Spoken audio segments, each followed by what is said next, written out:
हर किसी के मन में यह सवाल है कि जब उसे पति के साथ रहना ही नहीं था तो सोनम ने शादी क्यों की, और शादी की तो फिर उसे मारना क्यों था, और अगर मारना था तो उसने मारने के लिए मेघालय को क्यों चुना।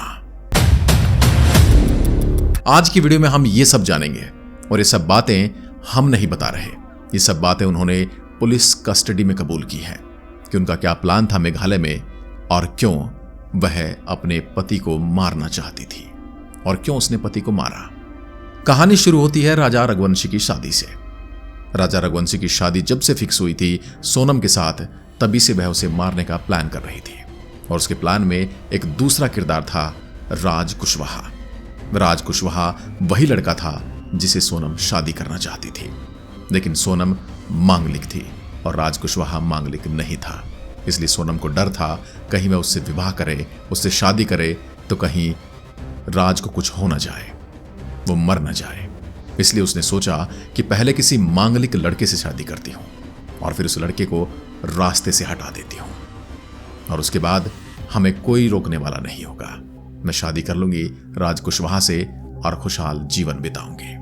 लेकिन इसके बीच में उन्हें एक प्लानिंग करनी थी। इस बीच में उन्हें कुछ ऐसा करना था कि जो अपराध तो हो लेकिन अपराध न लगे, यानी कि कत्ल तो हो लेकिन कत्ल लगना नहीं चाहिए, किसी का भी उन पर शक नहीं जाना चाहिए। और ऐसा कब हो सकता है? जब किसी की मौत एक्सीडेंट में हो जाए, जब किसी की मौत किसी हादसे में हो जाए जिसको मारने की कोशिश न करनी पड़े, और बस थोड़ा सा इशारा हो और वो मारा जाए। इसलिए सोनम ने मेघालय को चुना।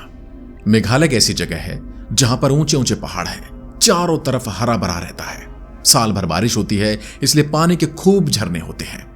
यहां पर गहरी गहरी खाइयां होती हैं, और सबसे बड़ी बात कि यहां के पहाड़ों पर काई जम जाती है, यहां पर फिसलन होती है, और फिसलन भरी जगह पर किसी का भी पैर फिसल सकता है। और यहां पर पैर फिसलना था राजा रघुवंशी का। लेकिन पैर क्यों फिसलना था और कैसे फिसलना था? पैर फिसलने के पीछे कहानी यह थी कि वो कहीं ऊंची सी पहाड़ी पर जाकर सेल्फी लेंगे जिसके पीछे एक बहुत बड़ी खाई होगी।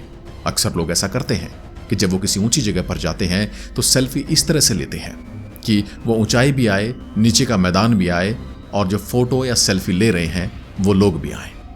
इसमें एक आदमी जो कैमरा पकड़े होता है वो आगे होता है, जो कि सोनम होने वाली थी, और पीछे खड़े होते राजा रघुवंशी।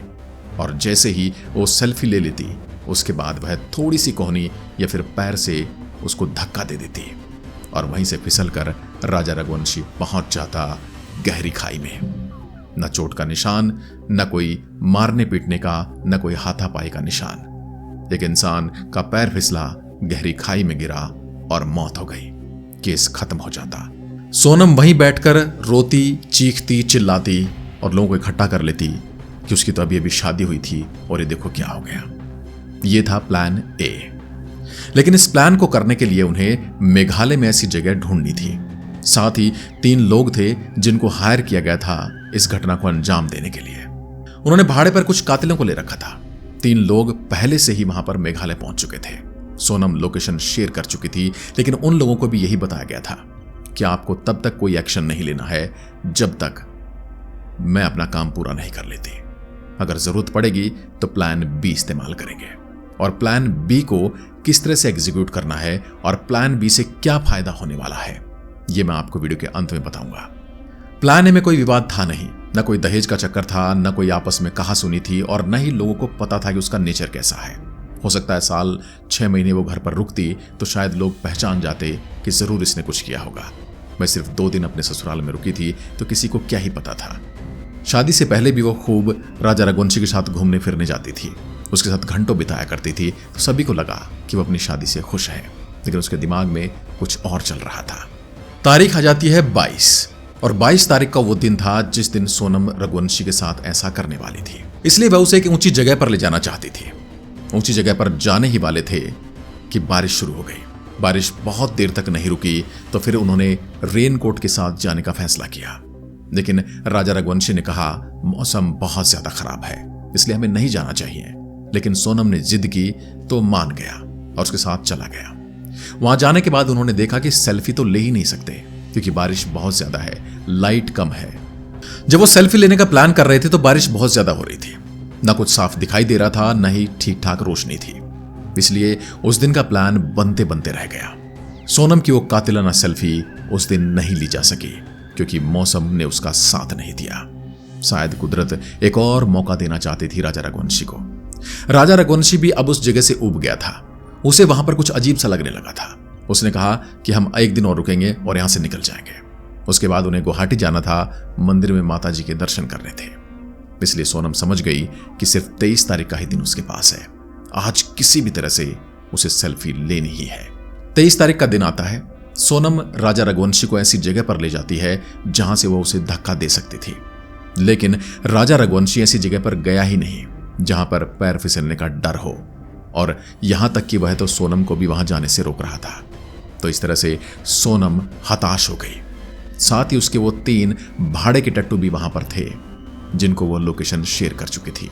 वो तीनों सुपारी किलर उसके आसपास थे कि अगर प्लान फेल हुआ तो फिर सेकंड प्लान करेंगे। मजबूरी में जो दांव खरीद कर लाए थे उसी से मारेंगे। वो वेट करते रहे, लेकिन अब सोनम के सब्र का बांध टूटा जा रहा था क्योंकि वह समझ चुकी थी कि कल राजा रघुवंशी यहां से निकल जाएगा और उसे फिर यह मौका नहीं मिलेगा। इसलिए बहुत देर तक एक ऊंची पहाड़ी पर जब वो वहां टहलती रही उन 3 लोगों के साथ, तो उसने अंत में कहा कि इसे खत्म कर दो। जैसे उसने ऐसा कहा, उनमें से एक सुपारी किलर पीछे हट गया। उसने कहा कि प्लान में तो ये नहीं था, हम नहीं मारेंगे। तो सोनम ने उससे कहा कि मैं तुम्हें 20 लाख रुपए दूंगी, जो भी करना है तुरंत करो। राजा रघुवंशी ये बात सुनकर हैरान ही था। वो कुछ सोच ही नहीं पा रहा था। सामने खड़े थे 3 हमलावर और एक कुटिल मुस्कान लिए उसकी वो पत्नी जिसे वो अभी अभी ब्याह कर लाया था। इससे पहले वो कुछ समझ पाता, उस पर 2 वार कर दिए गए, 2 सीने पर और एक सिर पे। जैसे ही वार हुए वो बेसुध हो गया। एक हमलावर ने बताया कि सोनम ने चीख कर कहा था कि पोली मारो। आकाश ने राजा रघुवंशी के सिर पर चोट की, फिर आगे 2 वार किए और फिर ये लोग निकल आते हैं। तो अब सवाल यह था कि आखिर राजा रघुवंशी को सोनम ने एक्सीडेंटल डेथ दिखाकर मारने की साजिश क्यों रची थी? इसीलिए गई थी वो मेघालय। तो इसके पीछे की एक वजह थी, सोनम और राज कुशवाहा नहीं चाहते थे कि राजा रघुवंशी की मौत पर किसी को भी शक हो। लेकिन अब दूसरा प्लान था, क्योंकि अब तो हाथापाई हो चुकी थी, सिर पर चोट लग चुकी थी। तो सोनम का प्लान बी था कि वहां से वह गायब हो जाएगी और लोगों को लगेगा कि सोनम को किसी ने किडनैप कर लिया है। गले में मोटी चेन थी जिसको देखकर किसी ने भी उन्हें लूटने की कोशिश की होगी। नई नवेली दुल्हन थी, गहने पहनकर आई थी और यहां से ये एक मिस्ट्री बनकर रह जाएगी। कुछ दिनों के बाद सोनम लोगों के सामने आ जाएगी और कहेगी कि मुझे तो अगवा कर लिया गया था, लूटपाट का मामला था, किसी ने उसे मार दिया, उसकी आंखों के सामने उसके पति का कत्ल कर दिया और वह चुपचाप देखती रही। उसका जोर नहीं चला, उसे भी हमलावर अगवा कर ले गए थे। उसका सारा सामान लूट लिया और वो जैसे तैसे वहां से बचकर निकल आए। लोग उसे हीरोइन मानेंगे, लोग उसे झांसी की रानी का तगमा देंगे, मीडिया उसे हीरोइन बनाएगा, मीडिया उसे नायिका बनाएगा, उसे बहादुर लड़की बताएगा और बड़े बड़े नेता उसके साथ फोटो खिंचवाने के लिए आएंगे। इस तरह 2 फायदे होते। एक तो ये कि उसको अगवा करके ले गए, उसके बाद कोई दूसरा उसके समाज का इंसान शादी करने के लिए तैयार नहीं होगा। वह साल 6 महीने इसी सदमे में निकाल देगी। उसके बाद कोई भी बहाना बनाकर या सहारे के नाम पर राज कुशवाहा उसे शादी का नाटक करेगा और फिर दोनों सदा सदा के लिए एक हो जाएंगे। न ससुराल वालों से कोई दुश्मनी, न घर वालों को कोई शिकायत, न समाज को कोई शिकायत, क्योंकि एक विधवा लड़की जिसे गुंडे कई दिनों तक अगवा करके रखे हुए थे, उसको किसी से भी शादी करने के लिए राज कुशवाहा को भी लोग साहसी लड़का बताते और कहते कि देखो इसने एक अगवा की हुई लड़की से शादी कर ली, देखो उसने एक विधवा से शादी कर ली। और घर वाले भी उसकी खुशी के लिए सब बातें मान लेते। शादी हो जाती। राजा रघुवंशी के कत्ल की साजिश कभी सामने ही नहीं आती। क्या पता राजा रघुवंशी के घर वाले भी उसको इस दूसरी शादी में शामिल होते और बेटी की तरह विदा करते। लेकिन ईश्वर को कुछ और मंजूर था। ईश्वर नहीं चाहता था कि ऐसी कहानियां गढ़ी जाएं और वो सफल भी हों। इसलिए इस कहानी का अंत बिल्कुल वैसा ही हुआ जैसा कि बाकी कहानियों में होता है। एक गुनहगार को गुनहगार की तरह ही लिया जाता है। और मैं उन लोगों से भी कहना चाहूंगा जो इस तरह की प्लानिंग करने की सोचते हैं, क्योंकि जिंदगी में हर चीज तुम्हारे हिसाब से नहीं चलती। कुछ चीजें कुदरत के हिसाब से चलती हैं और तुम्हें उन्हीं के हिसाब से चलना चाहिए। जो नियम कानून समाज ने, पुलिस ने, संविधान ने बनाए हैं, उनको ध्यान में रख के हमें जिंदगी जीनी चाहिए। नहीं तो फिर अंजाम ऐसा ही होता है, न पति मिला न प्रेमी मिली, जेल की सलाखें, हो सकता है फांसी का फंदा भी मिल जाए। आज की वीडियो में बस इतना ही। धन्यवाद।